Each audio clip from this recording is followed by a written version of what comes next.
السلام عليكم ورحمة الله وبركاته. ازيكم يا شباب، اخباركم ايه؟ يا رب تكونوا بخير. تالت محاضرة معانا النهاردة على مدار اليوم. طبعا كلنا خدنا محاضرة السكشن، سواء انت عايز الشرح بتاعها او المراجعة بتاعتها نزلك، ومحاضرة السي في بي لو انت عايز الشرح بتاعها او المراجعة برضو نزلك. اما بالنسبة لمحاضرة الاي بي جي اللي هي arterial blood gases دي، احنا لسه واخدينها قريب فما شرحتهاش قبل كده. فالنهاردة اليوم ده عبارة عن شرح ومراجعة سريعة. محاضرة مش هتاخد مننا وقت، وهي سهلة وبسيطة. ياريت نركز في المحاضرة يا شباب.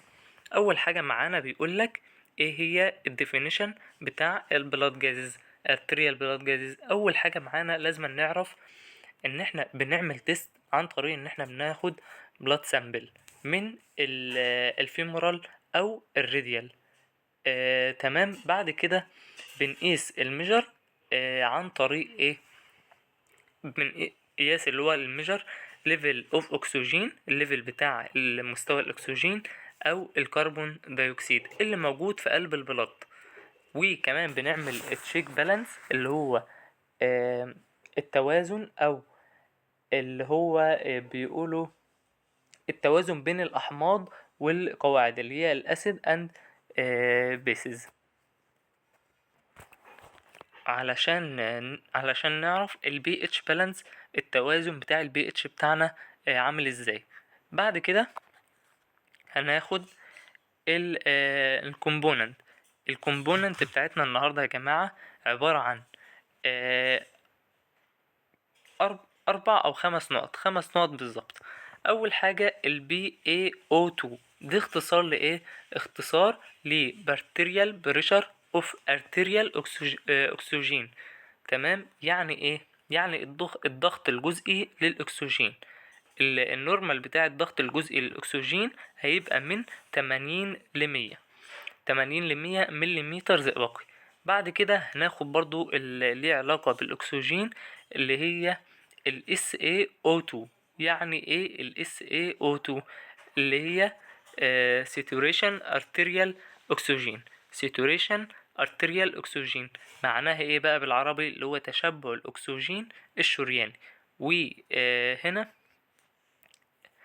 الأكسجين اللي راكب على كرات الدم الحمراء. هو يا جماعة ال SaO2 ده ايه اللي الفرق بينه وبين ال BaO2؟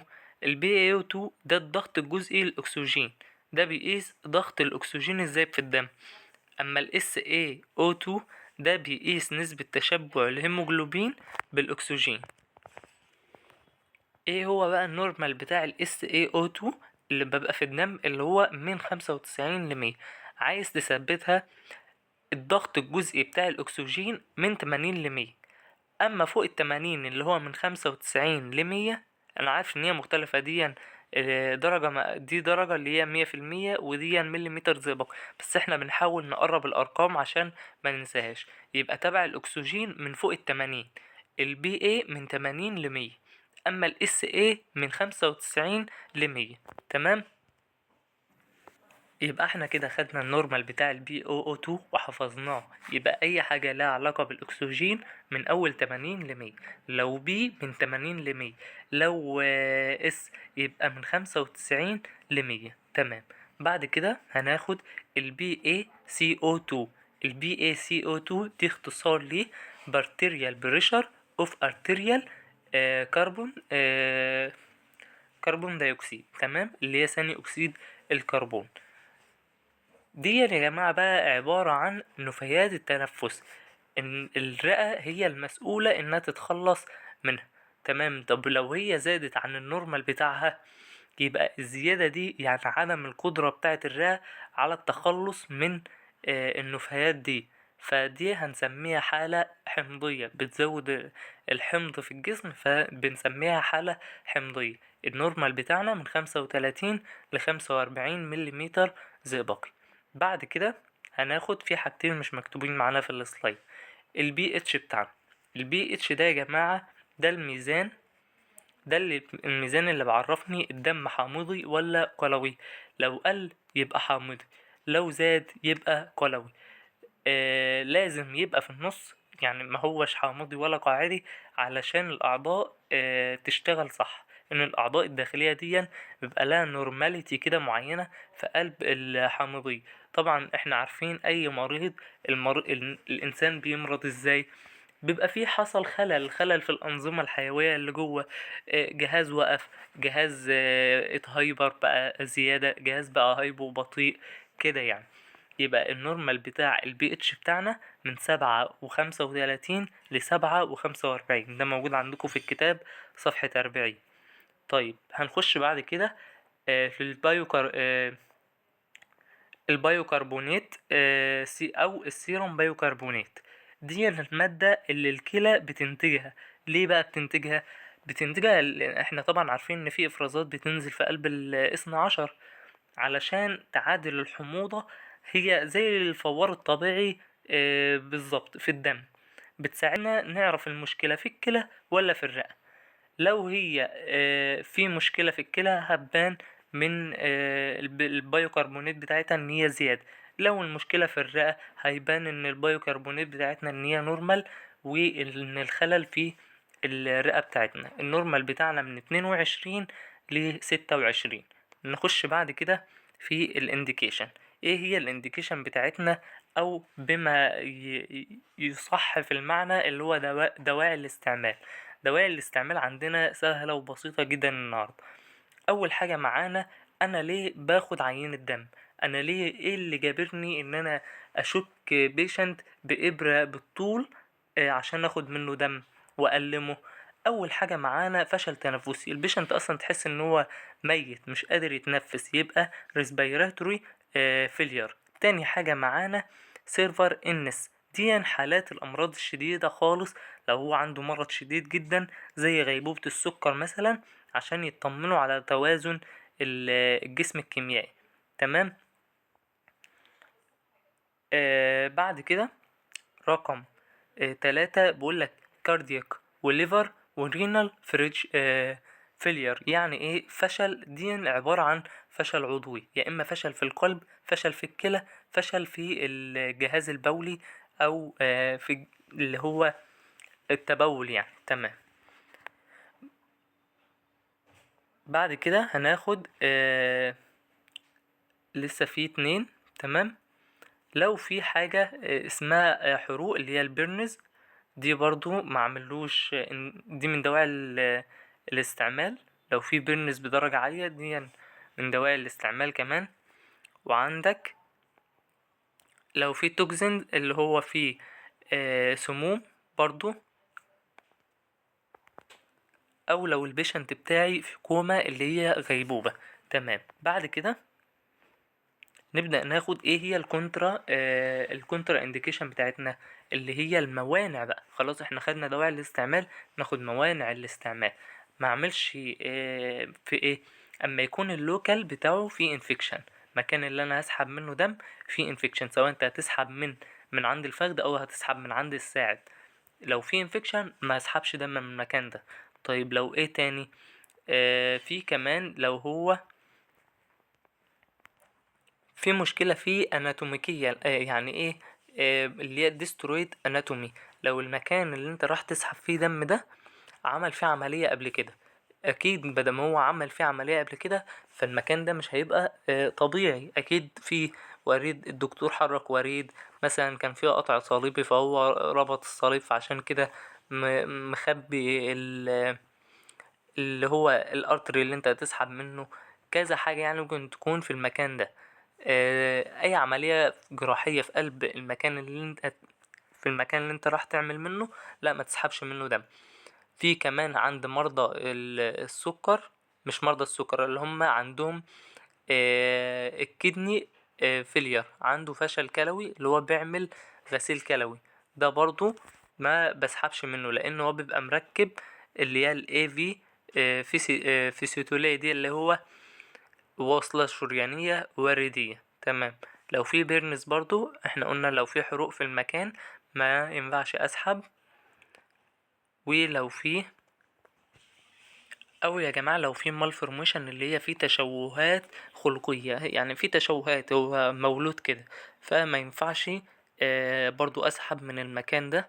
يبقى احنا قلنا ان هما 5. لو في اللوكال اللي انت تعمل فيه انفكشن. تاني سبب معانا اللي هي destroyed anatomy، لو هو عمل عملية قبل كده سيرجيكال في المكان ده، زي مثلا ترقيع الأوعية الدموية اللي هي اسمها فاسكولار جرافيتس. تالت حاجة معانا لو هو congenital، عنده تشوهات خلقية أو malformation، برضو اللي هي التشوهات الخلقية. لو في بيرن، في حرق في المكان ده، مينفعش أعمل اللي هو أسحب دم. يعني لو في AV فيسيتولا اللي هي وصلة شريانية وردية. نخش بعد كده في دي مثلا لو ده حرق يا جماعة، مينفعش أسحب دم من المكان ده. هنا برضو ده برضو لو هو في حرق ما اسحبش دم. الحرق بقى لو مكان السايت اللي انت هتسحب منه ما اسحبش دم في السايت ده. خش في اللي بعده اللي هي الكومبليكيشن اند البريفنتيشن، اللي هي المضاعفات وطريقة الوقاية. اول حاجة في المضاعفات هيحصل حاجة اسمها خلاص انت سحبت دم. طب سحب الدم ده المفروض بعد ما تسحب دم من الارتري بالذات تضغط جامد جامد جامد قوي لمدة من 10 ل15 دقيقة. ليه بقى؟ عشان ما يحصلش حاجة اسمها هيماتوما. الهيماتوما دي اللي هي تجمع دموي. طيب طريقة الوقاية ان انا ما يجيليش هيماتوما، ان انا اعمل ابلاي بريشر، ضغط جيد على المكان السحب ده.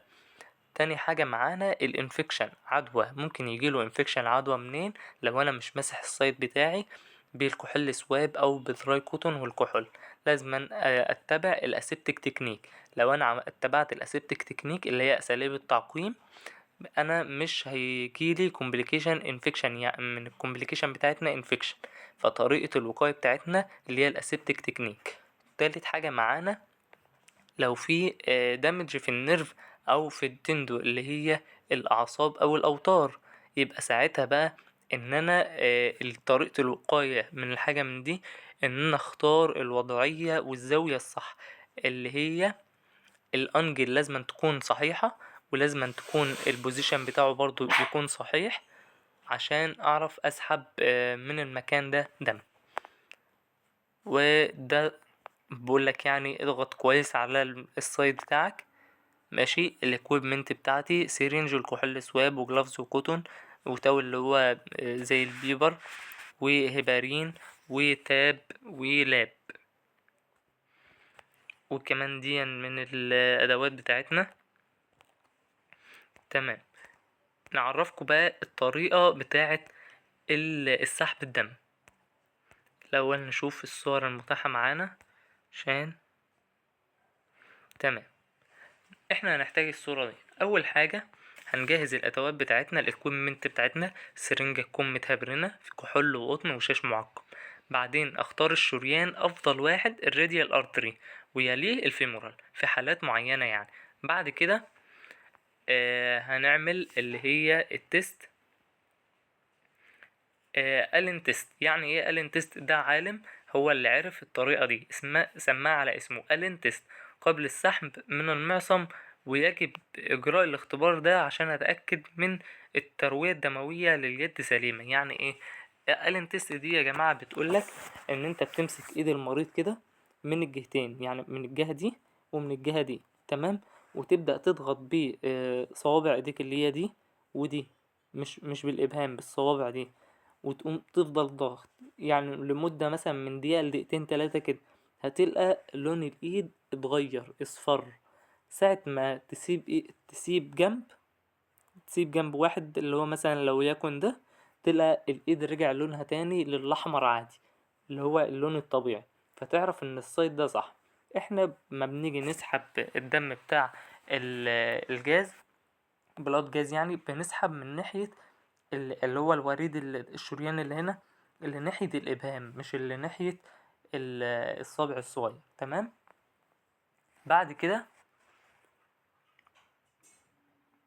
بنجس الشريان كده بالأصابع عشان نحدد أقوى نقطة للنبض في الشريان اللي احنا خلاص عرفنا مكانه. خلاص انت عرفت النبض قوي فين، تبدأ بقى تفضل حاطط صبعك على الشريان وتتبع أساليب بقى التعقيم الأول قبل ما تفضل حاطط صبعك. الأول تنظيف المنطقة بمسحة كحولية بتزيد تركيزها عن 70%، وبعدين يتركوا الجيف لمدة 5 دقايق. بعد كده تدخل الإبرة، زود الإدخال عندنا من 45 ل60. هتقولي جبتها منين؟ هقولك من التشيك ليست ورا عندنا مكتوبة ان هي من 45 ل60. لازما يكون البيفل بتاع السن اللي هو الحتة المشفوطة اللي قدام دي تكون أب، يكون اتجاهها الأعلى. بعدين يتميز ان الدم بقى هنا لما بنيجي نسحب، ان الدم هنا بيندفع تلقائي. انت بتبقى ساحب السرنجة كده اللي هو 2 سنتي مثلا، سايبها متهبرنة وسحبها 2 سنتي، وتبدأ تمسكها كأنها قلم في ايدك، وتدخلها من زاوية 45 ل60. ساعة ما تلقاها دخلت في الشريان هتلقى الدم دخل للسيرنج بتاعك بسرعة. ليه دخل السيرنج بسرعة مش زي ما احنا بنسحب دم بالطريقة العادية؟ لان هنا في كونتراكشن جامد او في انقباضات جامدة بتبقى في الشريان اصلا معروف ان هو بيبقى فيه انقباضات كتير. فمن الانقباضات دي يبدأ الدم بقى ان هو يخش السيرنج بطريقة اسرع. تمام، ولا مش هيحتاج ان انت تسحب اللي هو البلانجر بتاعك، المكبس بتاعك يعني. كمية العينة اللي احنا بنسحب منها من 1 ل2 سنتي. الدم بيبقى لونه احمر فاتح. بعد السحب بتضغط بقوة جامد، تضغط جامد، تعمل بريشر على السايد بتاعك باستخدام القطن، عشان ما يحصلش هيماتوما. زي ما احنا اتفقنا المدة بتاعة الضغط بتاعتنا من 10 ل15 دقيقة، وبتطول المدة لو المريض بياخد أدوية للسيول. ممكن مثلا توصل ل20 دقيقة، 30 دقيقة تفضل ضاغط كامل. يا انت يا البيشنت بقى اللي ضاغط، او حد مساعد للبيشنت، حد يعني معاه. بعد كده تبدأ تفرغ الهواء من السيرنج بتاعك. فرغت الهواء خلاص، هتبدأ تبعت السيرنج بتاعك الى للمعمل. لو المدة اللي انت مدة الارسال هتزيد عن 30 دقيقة، تبدأ تحط السيرنج بتاعك في تلج وترسلها الى المعمل. كده نهاية المحاضرة بتاعتنا النهاردة. شكرا لكم يا شباب، وربنا يوفقكم يا رب. لسه محاضرة معانا كمان هشرحها وانزل لكم الشرح بتاعها. والسلام عليكم ورحمة الله وبركاته.